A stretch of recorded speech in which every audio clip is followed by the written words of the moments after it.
The aim of this procedure is to capture quantitative microbial culture fitnesses in parallel on a genome-wide scale in a precise and high-throughput manner.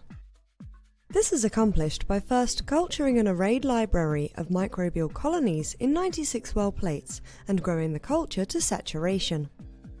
Next, the saturated cultures are diluted in water and then spotted onto solid agar plates. Then, the solid agar plates are photographed periodically until growth of the microbial colony is saturated.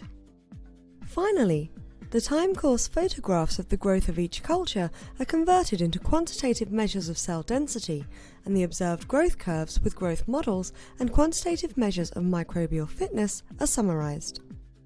Ultimately, results can be obtained that show evidence for genetic interactions through demonstrating that microbial strains have different fitnesses, either when combined with different mutations or grown under different conditions.